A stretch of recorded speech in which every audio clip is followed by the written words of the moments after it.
आज महिला दिनानिमित्त पंतप्रधान नरेंद्र मोदींनी देशभरातील महिलांना शुभेच्छा दिल्या आहेत। महिला सक्षमीकरणाशी असलेली आपली बांधिलकी व्यक्त करत पंतप्रधानांनी एक नाविन्यपूर्ण उपक्रम आज राबवला। मोदींचे 6 सोशल मीडिया अकाउंट्स आज महिलांच्या हाती सोपवण्यात आले होते, ज्या माध्यमातून विविध क्षेत्रामध्ये स्वतःचा ठसा उमटवलेल्या महिलांना त्यांच्या प्रेरणादायी प्रवासाबद्दल बोलण्याची संधी मिळाली। MSRTCचं अध्यक्षपद पुन्हा एकदा परिवहन मंत्री प्रताप सरनाईकांकडे आलं आहे। यापूर्वी MSRTच्या अध्यक्षपदी IS अधिकारी संजय सेठी यांची नियुक्ती करण्यात आली होती। सरनाईकांच्या नियुक्तीपत्रावर रात्री उशिरा मुख्यमंत्र्यांनी सही केल्याची माहिती समोर आली आहे।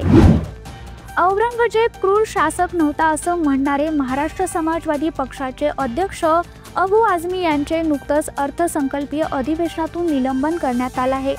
यानंतर आता अबू आझमी यांनी विधानसभेचे अध्यक्ष राहुल नार्वेकर यांना एक पत्र लिहित आपलं निलंबन रद्द करण्याची विनंती केली आहे। मी जे काही बोललो ते विविध इतिहासकारांच्या मांडलेल्या गोष्टींवर आधारित होते। मी छत्रपती संभाजी महाराज यांच्याबद्दल कोणतंही वादग्रस्त विधान केलेलं नाही। छत्रपती संभाजी महाराज आणि छत्रपती शिवाजी महाराज यांचा मी मनापासून आदर करतो, असं अबू आझमी यांनी पत्रात म्हटलं आहे। आज आंतरराष्ट्रीय महिला दिनानिमित्त भारतीय रेल्वेने देखील एक खास उपक्रम हाती घेत महिलांना खास शुभेच्छा दिल्या आहेत। महिला दिनानिमित्तानं मुंबईच्या छत्रपती शिवाजी महाराज टर्मिनस येथून धावणारी वंदे भारत एक्सप्रेस ही महिलांनी चालवली आहे। या खास उपक्रमात ट्रेनचे loco pilot, assistant loco pilot, train manager, ticket परीक्षक आणि ऑन बोर्ड केटरिंग कर्मचारी या सर्व महिला होत्या। अभिनेत्री तनुश्री दत्तानं नाना पाटेकरांविरुद्ध दाखल केलेल्या तक्रारीत अभिनेते नाना पाटेकर यांना कोर्टाकडून मोठा दिलासा मिळाला आहे। अभिनेत्री तनुश्री दत्ताने नाना पाटेकरांविरोधात मी टू प्रकरणी तक्रार दाखल केली होती।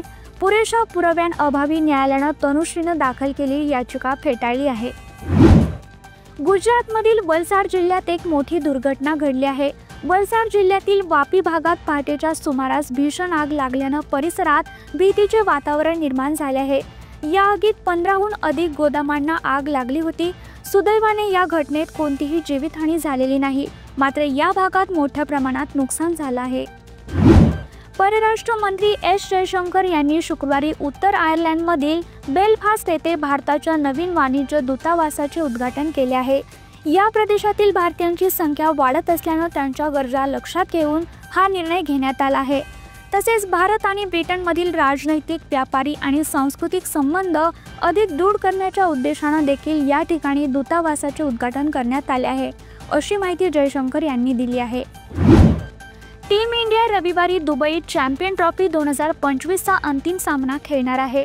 भारत आणि न्यूझीलंड यांच्यातील हा अंतिम सामना रविवारी दुपारी 2:30 सुरू होणार आहे। हा सामना जिओ हॉटस्टारद्वारे मोबाईल फोनवरून पाहता येणार आहे। तसेच टीव्हीवर स्टार स्पोर्ट्स चॅनलवर याचे प्रसारण होणार आहे। दिल्लीत राहणाऱ्या महिलांना दिल्ली सरकारनं मोठी भेट दिली आहे। दिल्लीतील भाजप सरकार महिलांच्या खात्यात लवकरच 2,500 रुपये जमा करणार आहे। दिल्लीत महिला समृद्धी योजनेला मंजुरी देण्यात आल्याची माहिती भाजपचे अध्यक्ष JP नड्डा यांनी दिली आहे।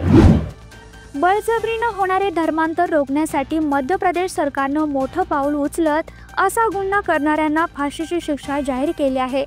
धार्मिक स्वातंत्र्य कायद्याद्वारे आम्ही अशी तरतूद करत आहोत, असंही त्यांनी म्हटलं आहे। समाजात चुकीच्या गोष्टींना प्रोत्साहन न देता अशा घटना घडल्यास कडक कारवाई केली जाईल, असेही ते म्हणाले आहेत।